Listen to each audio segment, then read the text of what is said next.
or me frozen? I don't know. You're frozen on me. It's probably you, but you're okay. I can hear you. Your Okay, stream might, cool. yeah, your stream might just be adjusting. It's all right. The audio Yeah. that it might freeze a little bit from time to time if you're having a. Your signal looks good. Okay, that's good. So, what was we're talking about? Oh yeah.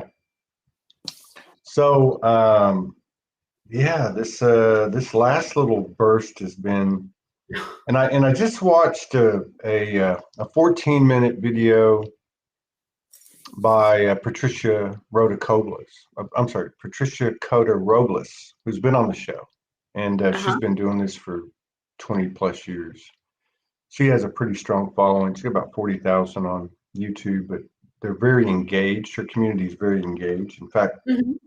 her show on here has drawn the most on YouTube of any show. Wow. And Awesome. I don't, yeah, because we're on so many different platforms that I don't really know all the numbers for specific shows, but I know Sure. them on the individual platforms. So so she's pretty. But anyway, she spent 14 minutes talking about it. I thought it was really good. I'm going to share it on my page later, but and then Morgan, I noticed I didn't I usually stay up with Morgan's post, but I didn't notice she put one up 18 hours ago, and it was very short, and it just basically said, wow, what's happening? Whoa. Like I keep feeling like a Big Bang thing. I can't sleep. And her and I, of course, we talk every day, and we talk about this state you're in when you're in bed, and you're not. There's nothing going on in the mind or in the head. You're just like vibrating, and you're just Oh, staring at yeah. the ceiling. So, like to your Yeah, point, that's what we were talking about. That's what brought it up. Yeah. So you said totally. that one of your side effects is no sleep. I slept. I think it was 2 nights ago. I slept 9 hours. There was another day when I was sick a couple of weeks ago. I slept Yeah. like 13 hours. But if I think about the last 60 days, I don't think I've had more than 3 or 4 sleeps that were over 4 hours. Most of the time, I'll sleep an hour and a half to 3 hours, and then I might get up, walk around, go to the restroom, go back to sleep, and it's always an hour, hour and a half, 2 hours. Lots of lucid dreams. Um, but yeah, people are just reporting all kinds of stuff. Okay, we're at the 2 minute 45 mark. All right, so we're good. So we We're got good. 35 people in the house. We're getting suppressed a lot. So, we didn't have to do this for a long time, but if you guys could share to one page, like your page or a group, that's cool. Just one time, because for some reason, we're getting suppressed again. Now we got a new friend in the house. Evidently, some people know her. We won't hold that against you. Those of you who identify with her, says intuitive healer. Let's see, what do they say here? Sita, yeah, Sita Debbie. She's been a Hi, Zita. long time supporter, and like so many people. And again, everybody, thank you for your continued love, support, and contributions. Allow us to keep doing this every day by the seat of our pants, which is not a limiting thought. That's just the way the 5D works. Okay. I was just laughing about that today because I go up to the organic grocery store on Monday, and I'm thinking, oh man, do I need to watch the pennies here? And on the way, we received a couple of contributions that covered it, right? So this is how it works. This amazing new world that's not coming, that we're actually walking in now, right? Yeah, So, that's right. That's right. It's about energy exchange, and it's about co-creation, and mhm. and the universe will always provide on one level or another. Yeah, that's the thing. We're trying to get on the level that's more comfortable, more ease and grace, right? Uh, Yeah. so let me just formally welcome you to the show. Thank you for coming in and sharing space with us and honoring us with your presence. I didn't know you were in Sydney. I thought you were a Latina when I greeted you in Spanish, and you started speaking it back to me. You speak it better than I do. Yeah, yeah. Um, Well, there's a lot of it's not in this lifetime, but definitely in several other ones. oh So yeah, yeah, yeah. yeah. So I'll ask you the famous Soulogy Soul Speak 5D question. Did you have a wake up experience, or have you always been this weird? Well, that would be probably a matter of opinion or perception, but um, no, I had a wake up. Hmm, I pretty much blocked it pretty well in yeah, my childhood. yeah. So I was always sensitive. and I didn't understand, obviously, why. I didn't know anything about. I was brought up in a Catholic Maltese family, so Southern European origin, very strict Catholic familia. And yeah, so no, I wasn't. I had my awakening about 8 years ago through a very strong sacred connection. But before that, no, I had no awareness. You know, a lot of people say they remember when they were kids, you know, connecting to spirit or seeing their guides or speaking, you know, the imaginary friends that we all have. I actually don't have any of those memories. So, and I understand now why, because I was so persecuted for having those gifts in prior lifetimes. So I did pretty well at doing it. Yeah. I think that boy, that's really something that, you know, you heard about it. You know, I came into this arena like 2011, but and then always started blogging. So I was exposed to a lot of things, but you started hearing about that ancestral lineage and how we carry it with us, and the suppression of the really the mother goddess energy, you know, as evidenced by all the feminine suppression, oppression, murder, you know, burnings, you know, Burning, happen. hanging, all that. But you know, as time's gone on, you can, you know, it's become more palpable. You can actually see and feel it, especially now when in the last, I want to say the last, you know, well, since this whole COVID thing started, there seems to be like a direct relationship to this voice that's been suppressed primarily in the female incarnates, or it's where it shows up, but it's actually in everybody, where they're starting to come out and they're starting to talk. And I think it's because of what you said. There's been that apprehension or even that total shutdown because of that lineage. Absolutely. And, you know, the soul level and the ancestral level, like the DNA level, the genetic and the soul line, like, you know, having that suppression also in my culture, so to speak, not to say that it was really bad, but it, you know, it's the man of the house, the sons, you know, and by no means like to really high levels, but yeah, my divine feminine didn't really sort of kind of come in until 8 years ago. Wow. Yeah, Wow. but there's a lot of reasons for that. And when did you say that you had that wake up? When was that? About 8 years ago in at the same time. Okay. Yeah. So you mentioned that you had a divine connection. Was it a physical connection or was it a non-physical connection? Did you have it was a non-physical connection, but it was sort of kind of weird because it was the person was in the country at the time. However, it wasn't a physical connection. I got you. But it was an incarnated soul at the same time, and so some connection was made. Because some people, you know, most people, well, I shouldn't say that. Many people, it's some face of the universe, an essence, you know, an angel, a galactic, elemental. But I have heard, and I would have to say, you know, 3,000 shows and just, you know, other interactions, a minority, kind of a small minority, I would say like maybe 10, 15%, that either have spoke about having an awakening as a result of what some people might call, say, a twin flame type of frequency, and or that through intimacy, and not necessarily traditional intimacy, but maybe even something you might have experienced, that through let's just say a higher frequency of intimacy, contact, and again, if it's an incarnated, not necessarily physical, like in your case, that they had some type of wake up experience through that. You could almost say like the love exchange, right? How did it work for you? Well, it was, so I saw this, so it was physical and not physical. It's a bit complicated. But so, like I said, the person was in the country at the time, but it wasn't a physical, as in a 3D physical, I see you right in front of me thing, which is probably not going to sound weird to you or to anyone that's on this show.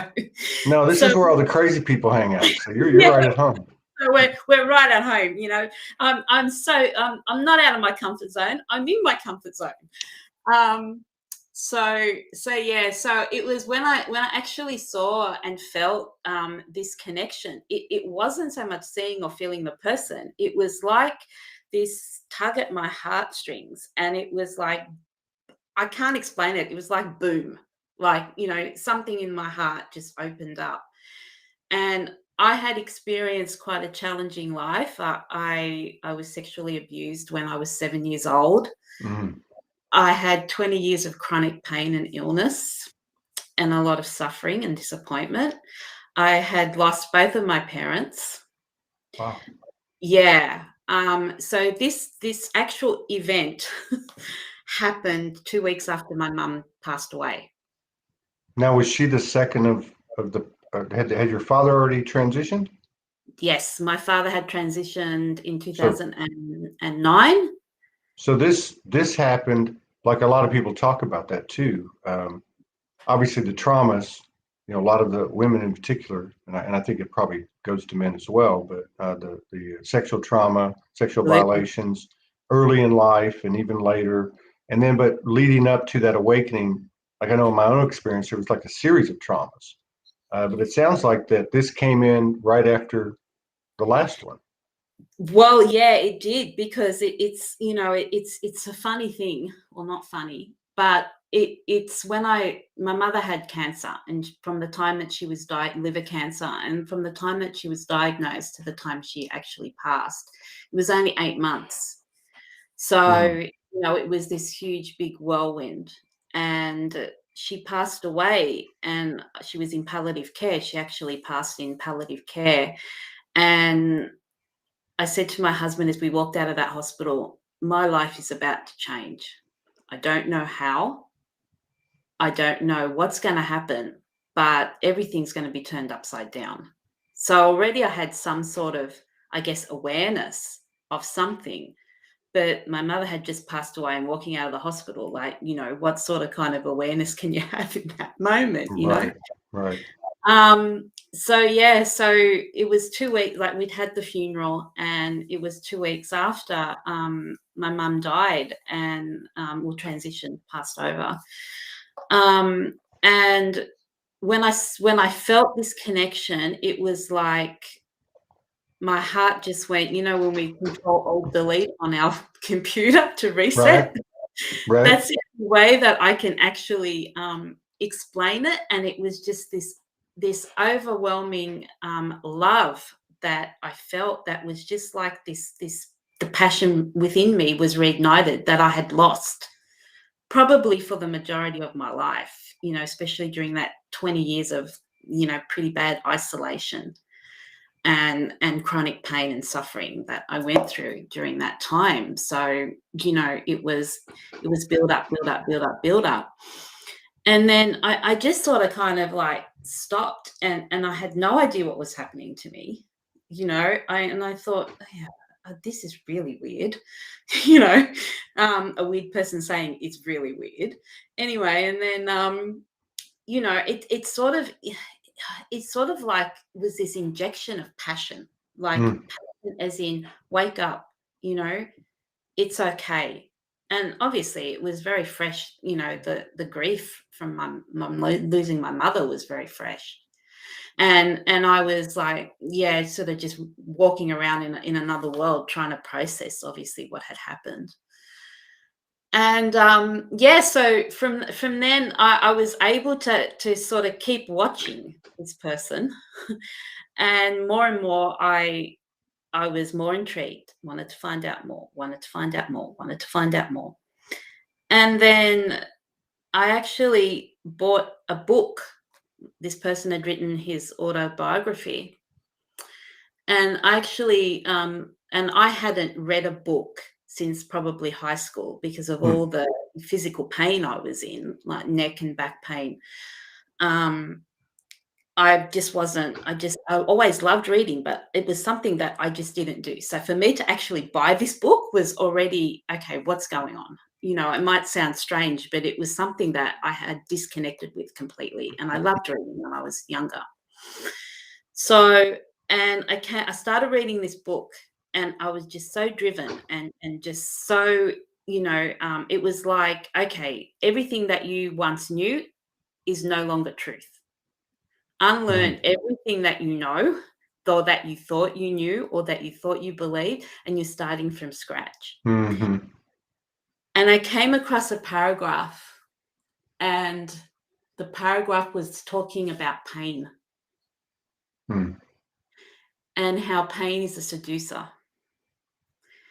And I really identified, I read it, and it said about how we can get stuck in pain and how we can feel like we can never move on and this is going to be our life forever. Mm-hmm. And in that 20 years of suffering all that pain and surgeries and disappointments and there was a lot going on there. And I actually believed that I came to this earth to suffer. I truly believed it. I didn't think that I thought that I was being punished. I thought that, okay, what did I do? In this life, I've tried to be a good person. And I didn't have any understanding about past lives because, we didn't talk about past lives in Catholic religion. So it brought a lot of... So you were basically normalized up to this point. Yeah. And I just want to get a little more understanding of it. Now, Sure. so this was a situation where you came into this person's, you became aware of this person's field, like maybe by video or just whatever, right? And so this was strictly almost like, well, really, it sounds like it's no different of a pattern than somebody who might have an apparition appear before, right? It's just like that particular energetic force that was in the form of that person had some type of tuning fork activation with you, right? Something to that That's effect. very good. Yeah, that's a very good analogy. Yeah. Okay. Yeah, it's like ding dong, wake up, And anyway, I was reading this book and then this paragraph, and as I read it, this being stuck in pain, and it was like this light globe went off in my head and thought, oh my God, this has been me for the last 20 years of my life. Yeah. Stuck in negativity, stuck in pain, not seeing a way out, thinking that this was going to be my life forever. I was here to suffer, and obviously a lot of those feelings were from the trauma that I experienced, earlier in my life, in my childhood, and and culture and religion and all of those associated factors that came from that. So it just made me stop, and I don't know, I think I read it quite a few times. I didn't just read it once. And it says, and he talks about the parameters being blurred and not being able to find happiness and just being stuck in that pain. And then it was allow yourself to feel it, but don't stay there. Yeah. When you stay there, that's when you will destroy yourself. Your soul will be destroyed. Absolutely. Yeah, I think a lot of us went through pain. Bumps when I talk about it. Well, you know it. I mean, you're. I thought I turned that off. I don't know why. Oh, sure. I didn't turn. There's a 3D memory thing, right? I thought I turned it off. 3D matrix. Oh, it's turned on. Whoever this is, it must be a spam. But yeah, this whole thing with the pain thing, I know, like when I came out, I did a lot of poetry and prose, and it was all about the pain, but it was like a sandwich. It was like the light, the pain, the light. Like almost like you beat them up in the middle, and then you hug them on the way out the door. So I have this friend of mine, Michael Mejia. He's an outstanding poet. His family is very close. They live in Southern California. Their mother transitioned in January with COVID, and we've had some conversations about it. And I started to revisit that pain because I remember, because he was talking to me about grief and what happened to you and how did you deal with it. And I said, look, here's how I see it. We just started channeling one night, like a couple of weeks ago. And I was like, pain. I remember writing, pain is my friend. Absolutely. Pain is my friend. It's the what I would term as the charismatic children of fear or the ego that are not, which is prolonged sadness, grief. But to your point, pain itself, I call it the dark love because it's real. You know, Yeah. it's like the holy darkness. It's just that we live in this. We've been conditioned to associate certain things with pain. They're really not pain. You know, anger is not pain. No, Grief is not pain. You know, it may no. be painful, but the pain is like, and I love what you said because I think it's so important to you sit with the pain, like, Oh, you know, you absolutely sit so. with it, you feel it. There's something about it, you know, that's like the embodiment of going into the shadow, right, Oh, and getting shadow is finding the so light, right? it's Yeah. shadow is where we find ourselves, you know. It's Mm, and like you said, it's about society. Like, don't go into your pain because it's a dark place and you'll never get out. And you know, and I did that for a very long time. I blocked yeah. my abuse out. You know, in 40 years, I only told 2 people about what had happened to me. Wow. And yeah, so it was a trauma. Like, you know, I always say trauma is not what happens to you, it's the imprint that it leaves on your body. Say that again. Trauma's not what It's not happens to it's you, not it's the the event. imprint that it leaves on your body. Oh yeah, yeah, yeah, I love that. That's good, that's good, that's Yeah, great. yeah. Would you So say that and there's no right or wrong, I'm just curious sure.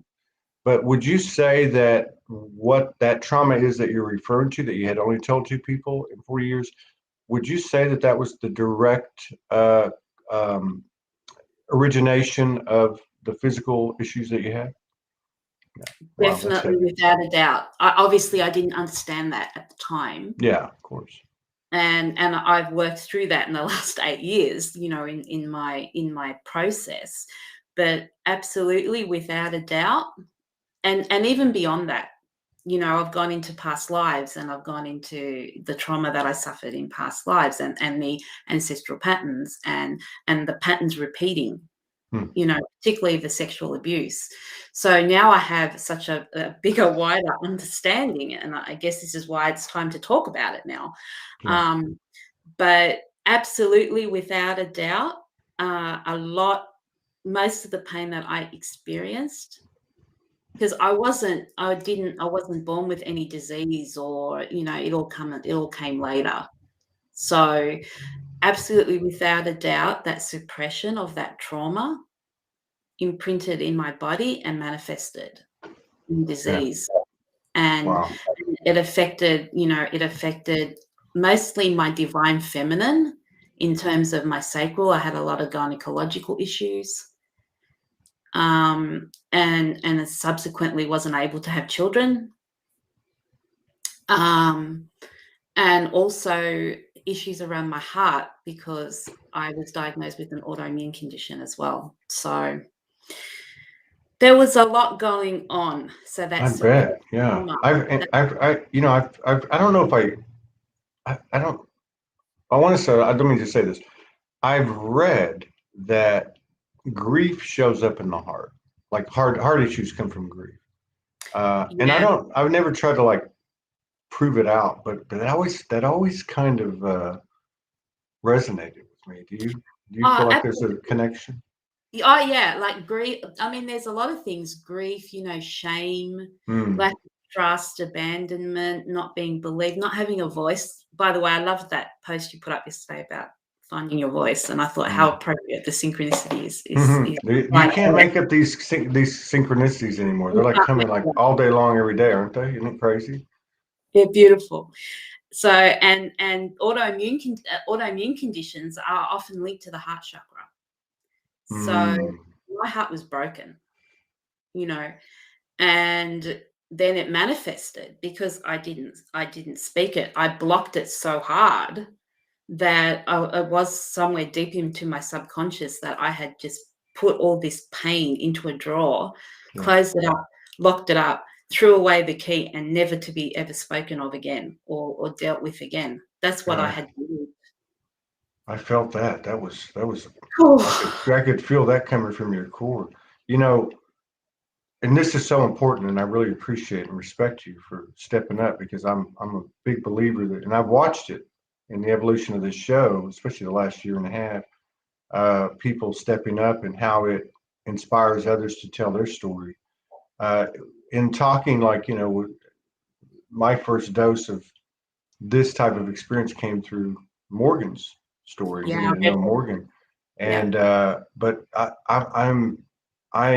we had someone on the other day, and she told her story, and yeah, it almost makes, I may start crying. I don't know, but she was 50. You may start crying. I may start And crying too. That will be sure, both. that's okay. We'll just cry together. The weird people, we cry. That's the way it goes. But this woman was 50 years old when the memory came back. Oh. 50 years old. So she was I like, think she was from Norway, but I don't remember. yes, that was her. Yes. Her name used to be Hildy. Or now it's Sophia. Yes, Okay. changed it. Yeah. So, and the thing that I really shocked me, now I'd heard this from Morgan, okay, and others, where they had known and then went to the family, right? Like, once they got the courage. But this lady, this was like 45 years later, and went to the family, as, and the parents were, and everybody. So it was like a double trauma. Did you go through that double trauma? No, because I didn't tell my parents. Oh, that's right. Yeah, that's right. Yeah. I love that 7-year-old little girl that somehow, I love her now. I didn't love her then, but somehow had the awareness which didn't do me any good, Right. but had the awareness to not speak about what had happened, because it was a family member, so it made it a lot more complicated. Of course. And I marvel at that 7-year-old little girl that had the awareness to think, okay, maybe if I tell my mum or my dad, then my family will fall apart. So I sacrificed myself. Yeah.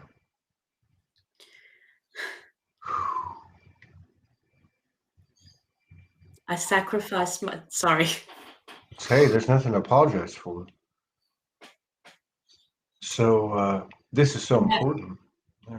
I sacrificed myself to keep my family together, because I knew from my culture and my religion and my family dynamic that if I had said something, I guess there was also, am I going to be believed? Are they going to believe me? 7-year-olds make up things, apparently. But I guess the highest thing that stopped me from saying things, the strongest thing, was my family will fall apart. I don't want my family to fall apart. Yeah. So I abandoned myself, and I really feel like a part of my soul left that day. I disconnected. Did you have, some people obviously block it out, and one of the, I guess the byproducts of that is that because they leave their body, they start to develop this connection with the multidimensionality, the multidimensional aspect. Did you remember from day one, or did you have it come back later? No, I remembered. I remembered like bits of it. The problem was, and I guess this is what happens when you disconnect and you block. You can't take out.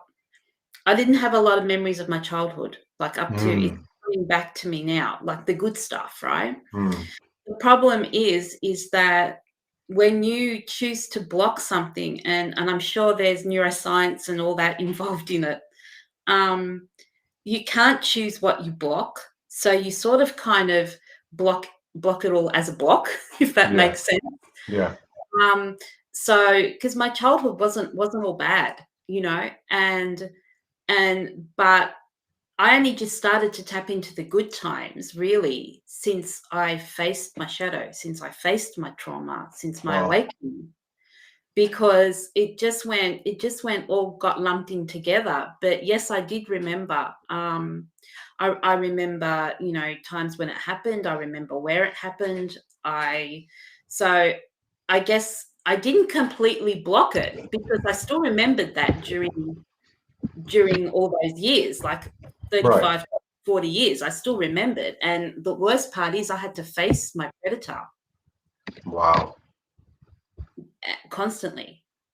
Wow. Wow. That predator became part of me, you know?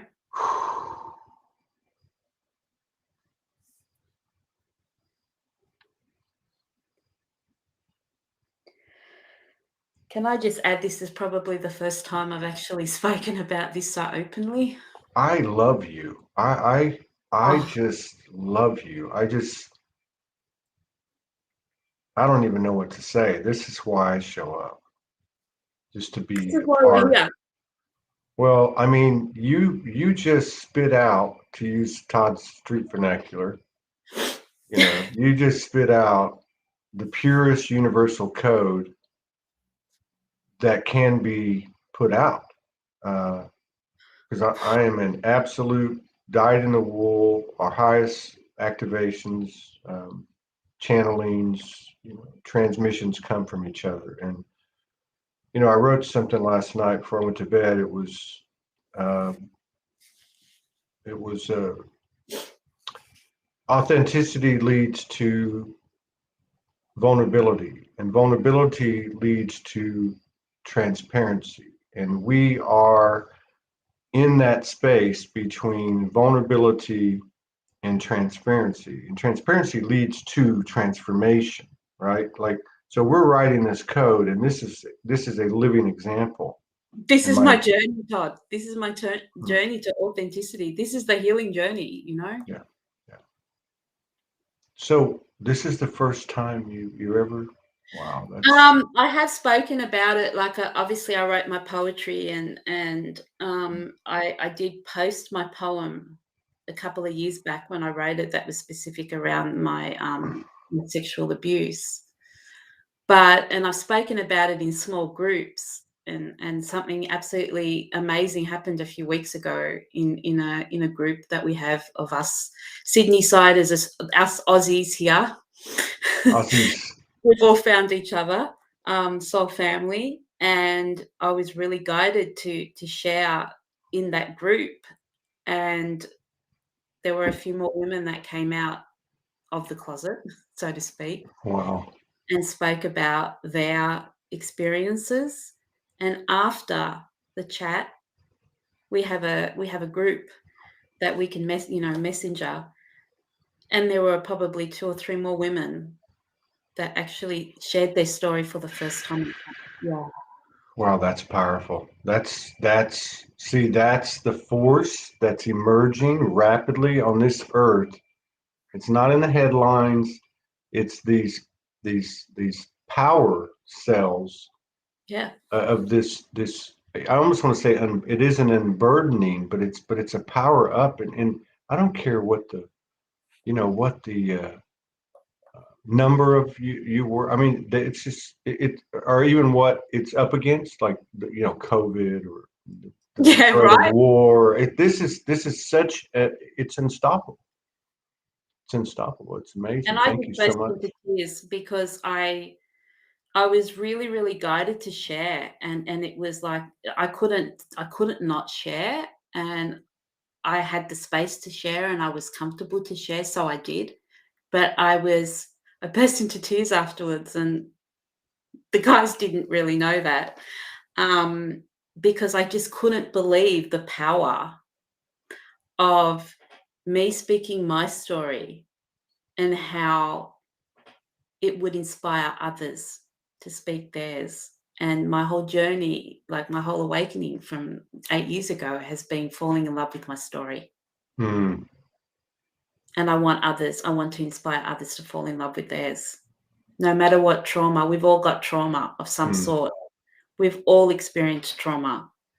And it's my life has been tough, but it's been the biggest blessing. Yeah. And this just happened a couple of weeks ago. Is that what you said? When we had that chat, yeah. Wow. Probably 2 or 3 weeks ago, because when I first contacted you, and then Morgan wrote her story, and then when I first saw a friend of ours, a mutual friend, Taino Jose from Puerto Rico. Yeah, Taino. I saw his show, and we connected, and then I was being screamed at, "It's time! It's time! It's time!" I'm thinking, okay. And then I wrote the email to you, and I just pressed send, and I thought, okay, it's done. Universe, do what you want with it. And then Morgan wrote her post, and then we had our little group chat. And then I thought, nah, this is the universe is egging me on here. Like it's behind me. I'm protected, and keep going. And I thought, what am I doing? And then it's like, keep going. And it's just, my heart is so full to know that by speaking my story, other people feel comfortable to share theirs. So yeah, so from the time that I first contacted you, all of these synchronicities have Isn't happened. that crazy? Isn't it? The connectivity is coming online so strongly, and to think that these hidden things, right? I mean, they're not things. Don't get me wrong, but I mean that these are the most powerful actions that we can take. From an energetic standpoint, in this physicality and otherwise. I mean, that's just like, I like to say, so all this stuff that we've learned and chased and sought, and we just have to be ourselves. But this even takes it deeper, right? Yeah, that's all. That's all. We just have to be ourselves, right? Yeah. But I mean, this even takes it deeper. Like this is transparency. This is transformation. And like what you just said about what happened 2-3 weeks ago, that's like, how do you stop that? How do you stop somebody who's been on this journey for 8 years, who appreciates and loves their journey over the last 8 years, and then 3 weeks ago has a incident where she says, "Oh my God, I didn't realize the effect it would have on everyone." And I still can't believe it, to be honest. Like, it's been 2 or 3 weeks, and it's like, I still can't believe it, and thinking, well, it took me all of my life to find my voice. So now I can't suppress it. It took me all of my life to find my divine feminine. I can't suppress it anymore. Like, my body sent me, like, pain, like you said, pain is not your enemy. Pain is your friend. And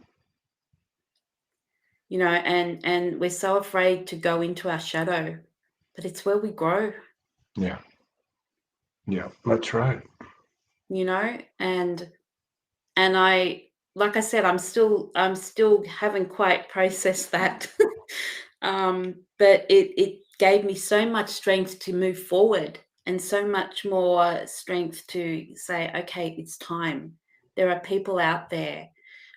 I may not have the letters behind my name, but I've walked the walk. I've experienced it. I know what it's like to have no hope, to completely disconnect, to feel like you're not part of the world, to have no purpose. But the wisdom that is in the pain, and that's why I'm writing now, because it's pain to purpose. Pain to purpose. Yeah. Purpose to pain. Do you have any of your poetry? I do. You want to read us can you read us one? Sure. So that's how it started, with poetry. Yeah. Started with poetry, and then I started to draw. So I really connected into my creativity, and who knew, right? Who knew I could draw? And I created a healing oracle from my poetry. You mean like a deck? Yeah. Oh, wow. That's pretty trippy. Very cool. Pain, is that what it says? Pain with purpose? To purpose, yeah, healing oracle. Pain to purpose. Wow. Amazing. It's amazing what people are what they're producing. It's just like, No one's more amazed than me, trust me, because I was not a drawer and I was not a writer. Well, yeah, you are. But apparently I am. So, yeah, and we don't have to do that right now. We can do that. A lot of times I'll give the last 10 minutes or so to the guests to talk about it. But now you're an energy practitioner of some sort too, right? Yeah.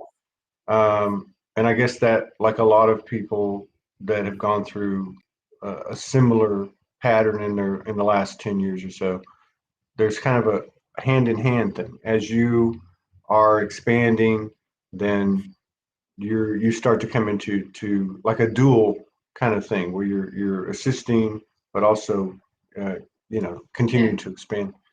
It wasn't the intention to start off with. I thought I was doing it for my own healing journey. Yeah, exactly. Well, and in this Trinity energy, they're one and the same, aren't they? I mean, it's like they're like some kind of connection there. But was there anything in particular that you utilized or tools or modalities that helped you? I mean, I ask these questions because everything that you're talking about, we know, and you know from 2 or 3 weeks ago, I mean, in your case, there are so many people out there that are waking up to things. Yeah. But was there anything in particular? Yeah. I actually started reading a lot. Like I said, to unlearn everything that I had learned. Mm-hmm. So I was watching a lot of documentaries, I did like a lot of spiritual type reading. But the first thing I did was meditation. I actually found out also through this sacred connection of a type of yoga called Kriya Yoga. How do you spell that? It's Kriya. K-R-Y. Okay. Kriya. Okay, I got you. So it's a form of it's an ancient form of yoga passed down through the lineage of Indian gurus. And because of my physical limitations in terms of my back pain and I couldn't practice yoga, westernized yoga. So I was really looking for something to go within and to start connecting, start my journey of self-discovery. So I started looking into this Kriya Yoga and I thought, well, this sounds good. Not many actual movements. It's more of a meditation type of yoga. And it's a yoga that you need to actually be initiated into, by monks or by people that have been authorized to initiate you. So the opening up and the clearing of the chakras. So both my husband and I were initiated. We started practicing. And in the sounds of silence, I found a lot of things and I started to dig into my shadow. I started because I realized that I couldn't keep this secret about my abuse anymore. And I didn't have to because my parents were both gone. And an already dysfunctional family had broken down even further. So I didn't need to keep this secret. So I actually started meditating, and that's where I started to connect with parts of me that I had buried. And in that meditation, I started to develop my psychic gifts. I mean, like everyone else, I thought I was going stark raving mad because I wasn't brought up around psychics or, any type of, this stuff was evil. We were taught that it was evil. So it was a very confusing time for me because everything that I had ever believed about my life or what I had been taught didn't ring true anymore. I stopped going to church, because it wasn't filling me. There was a void there that I needed to fill somehow. So I started filling it through meditation. And as I silenced the mind, my gifts started to come in, and I started to channel spirit.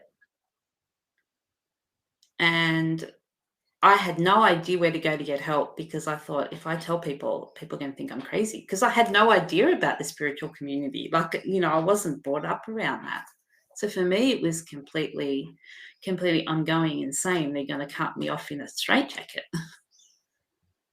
Yeah. and especially because my mother had just transitioned, and this sacred connection had come in, and it was really fast. Like, it was really fast. It was like almost, okay, enough time has gone past. Now you're on. Like, you're on. It's on. So then I managed, after finding some good people, and the universe also conspired, because it brought in people to teach me about these spiritual, paranormal activities that were happening, reactions and things that I was channeling. So I started to meet people, and I found I wanted to learn more. So I started studying metaphysics. I actually did a metaphysics course, because I'm very analytical, and I needed to understand what was happening to me. I didn't have that trust. Like, I didn't have that trust and that surrender. Probably the biggest lesson I've had to learn about the surrender. So I actually Googled, and I said, okay, metaphysics, and this course came up, and it was run by a college in Victoria, and I did it all online. And as I did it, my gifts came through stronger and stronger and stronger, but I accepted it because I could understand it. So it wasn't this phenomena up here. It was, I actually was able to ground it, because I was doing the course and I was doing the activities, and I absolutely loved it. And it filled me with such passion, and it ignited my life, like coming out of 20 years of just existence. Mm-hmm.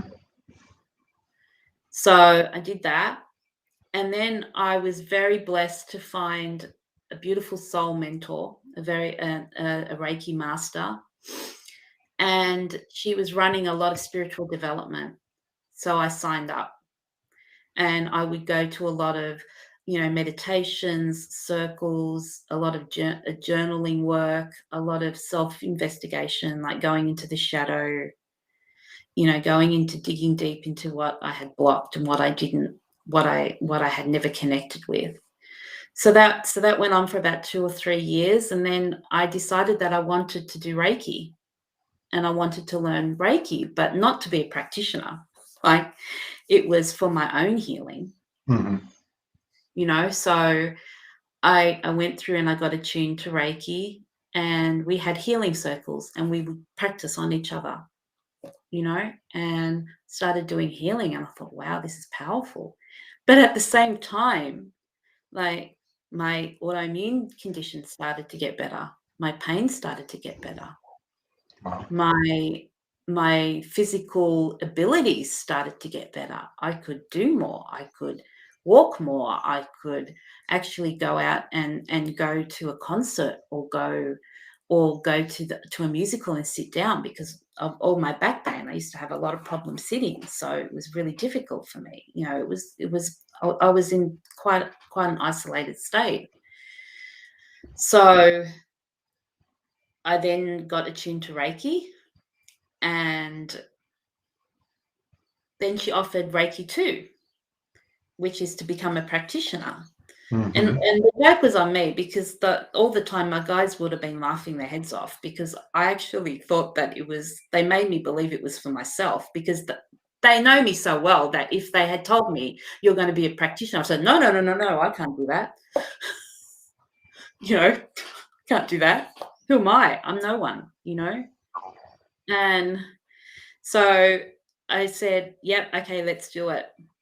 And then after I did my Reiki 2, I became a practitioner. So I opened up my own practice, and that was called To Become One.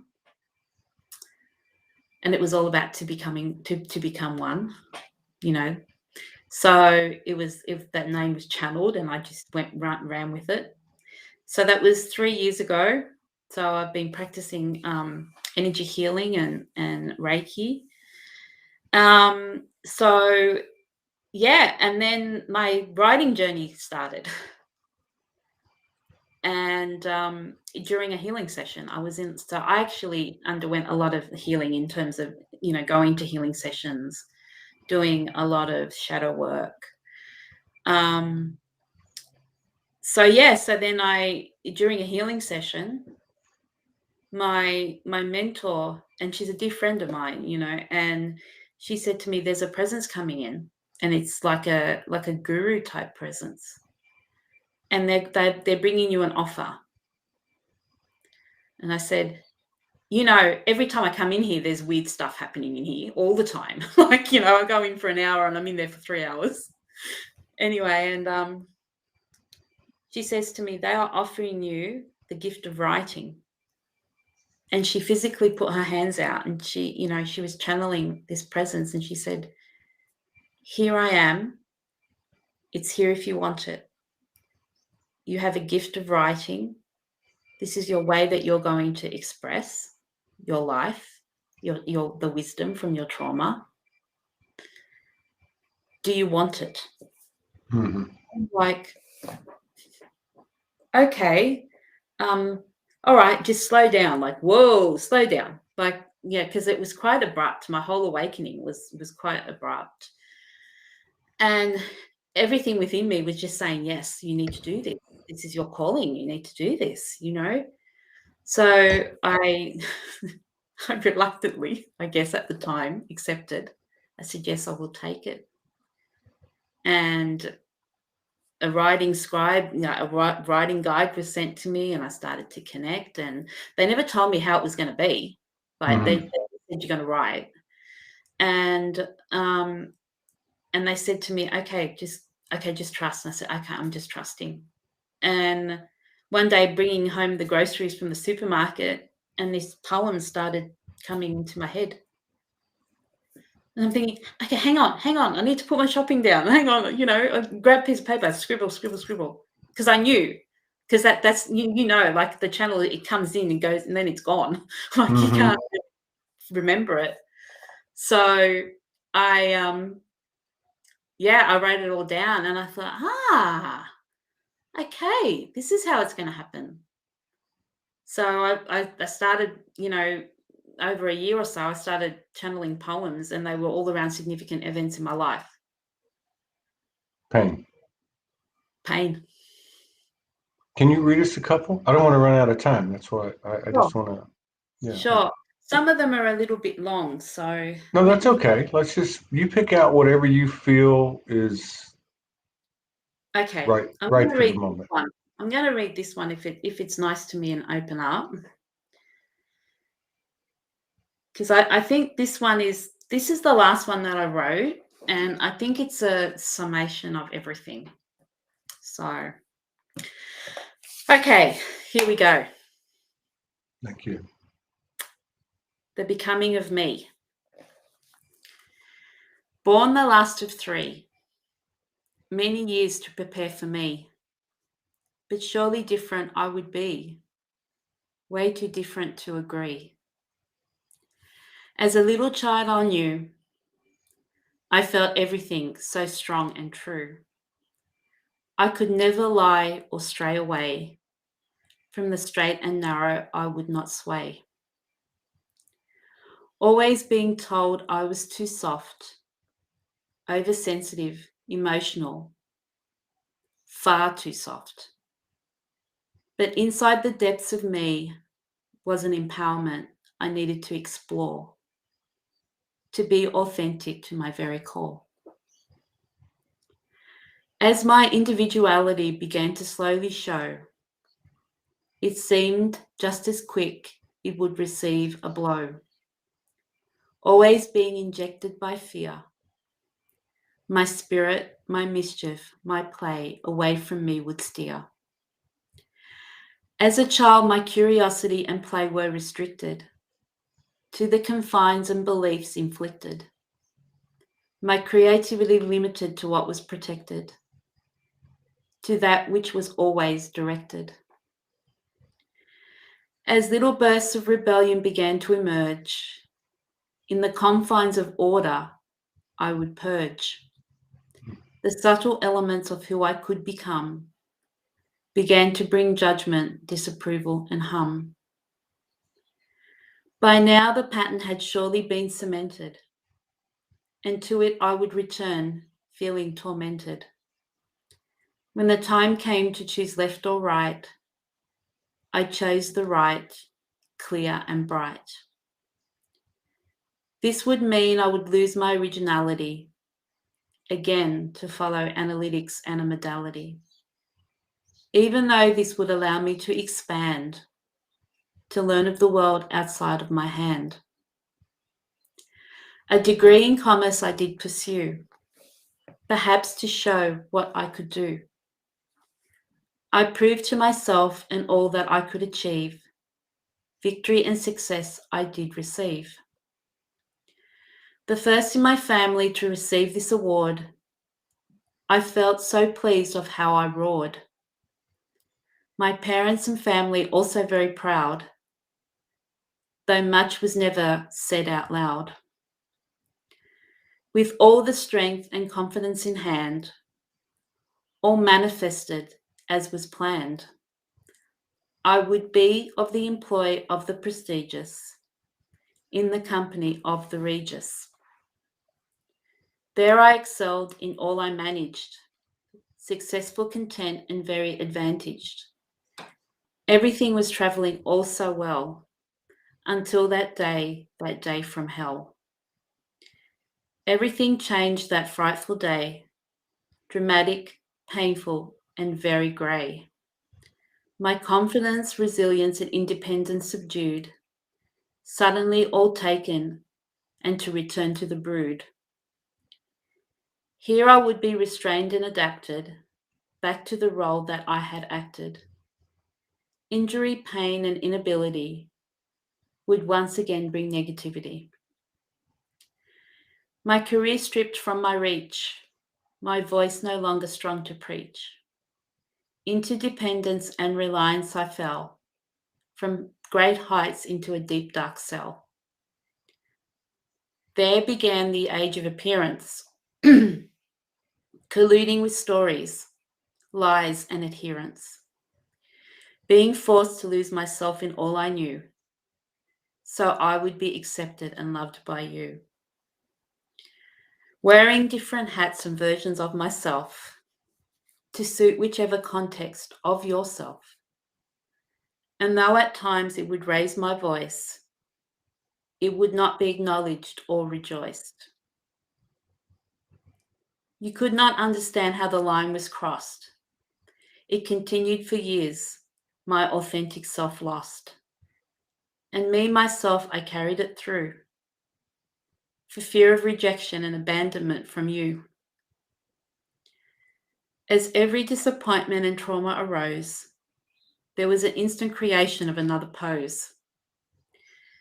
Eventually I completely adjusted accordingly to uphold the appearance also cordially. No emotion was shown, no stories were shared, and that was happening not remotely declared. And what was happening not remotely declared. The process of internalization was perfected. With fear and shame I was injected. My authentic being no longer here, something. Always tending to others, my time was enlisted. It helped me to bury my own pain and bring a smile to others' gain. In order to preserve the will of others, I remain quiet, fulfilling the wish of another. Though miserable and filled with anger and fury, anything less, I would report to the jury. Many years passed and I continued on to keep all the secrets that were too far gone. But as mortality began to set in, a few truths were shared about what had been. It was not only me that was subjected to quiet. I realized that my father had the same diet. And as his long life drew to a close, he revealed to me some words of those. My father also followed the rules, for the sake of peace or of fools. I honoured all that he had said, held it close to my heart with great stead. My quest to find peace grew strong and fierce, but this coat of armour I could not pierce. So I continued with love and respect, though within myself I quietly wept. To be an empath is my mission. It slowly came to my admission. And as I began to realise thee, I began the journey of the becoming of me. Wow.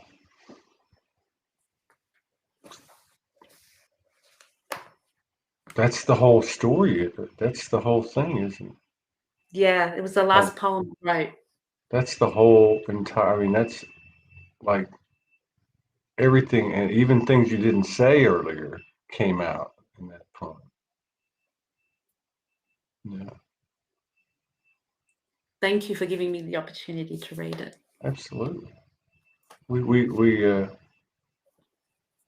I would hang out longer, but I've got to have a phone conversation with Kimberly Ross, Franco. Well, Frank, I won't, it'll be with Kimberly, but How are they doing? I don't know. So I don't know if I should have blurted that out, but yeah, she asked to speak, so I'm gonna meet with her in 10 minutes, and but yeah, this is powerful. Yeah, this is beyond powerful. We don't have enough time, so if you'll hang out just for a second, let's sign off here. And it's like every day there's this massive downloads, and they're coming from the physical mirrors, right? I mean, it's Yeah, like absolutely. it's I mean, it's I don't know what to say. What you just wrote, what you just read is, again, there's just so much code in it. I don't even know what to say. It's just, Yeah. it's amazing. You're amazing. Oh, It's a thank you. pleasure. It's an honor having you on this show, Oh, and it's my those like you. Yeah. I had so many things. I just was like, God, I'm going to ask her now. I want to ask her this. Now I want to ask her this. So maybe, next time. Next time. yeah, that's why I wanted you to stick around. Yeah. So let's say goodbye, and to everybody. You hang out, and I'm going to turn off the stream. Thank you, everybody. We'll be back Thank you, in everyone. Thank you so much. a little bit less than an hour with another friend, new friend. We'll see what we get into there, but we'll see you in an hour. Hang on one second, Antionette. Sure.